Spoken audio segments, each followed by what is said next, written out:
Hey, it's Scott Johnston here. I want to read for you a passage of scripture from Isaiah chapter 65. I'm going to read verses 17 to 19. It says this: "See, I will create new heavens and a new earth. The former things will not be remembered, nor will they come to mind, but be glad and rejoice forever in what I will create. For I will create Jerusalem to be a delight and its people a joy.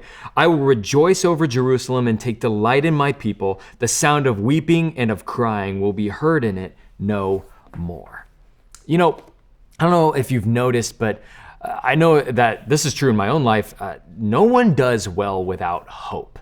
It's amazing how two different people can go through almost identical circumstances, and yet one will come out the other side stronger, better. They'll have grown more through difficult circumstances. And then the other person, though, they go through those same circumstances, and yet they're defeated and destroyed by those circumstances. You know what I've found to be almost 9 times out of 10, the thing that sets apart those two individuals? Hope. Hope always seems to be the factor that determines whether you're going to be developed by tough times or if you're going to end up being demolished by them. It reminds me of this time where my family and we went to the Santa Cruz redwood forest. And as we were going through and seeing all this grove of trees, we'd learned that a fire had swept through the area a decade before and just had completely scorched everything. And so we're seeing all the now everything's green now, but as we walked through, we found this one tree that had been completely hollowed out on the inside. You could actually walk inside of the tree and still see the charred remains of the wood on the inside.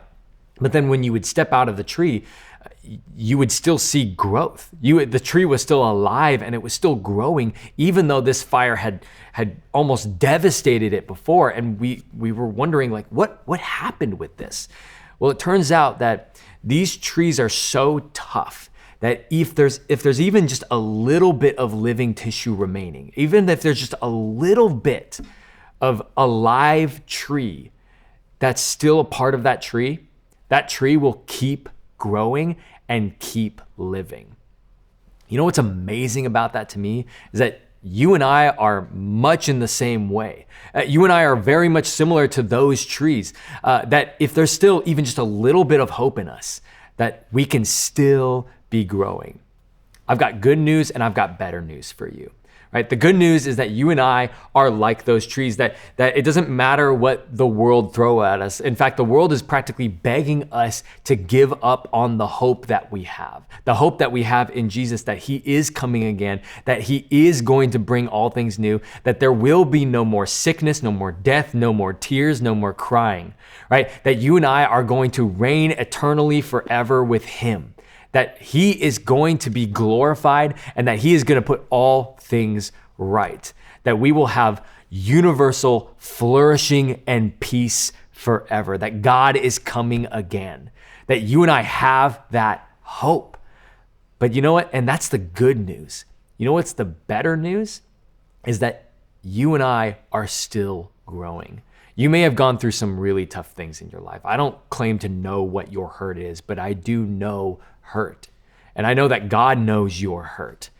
And I know this, that when you put your trust in Jesus, when you put your faith and your hope in Jesus, that doesn't come back empty. That you actually can continue to grow in this life.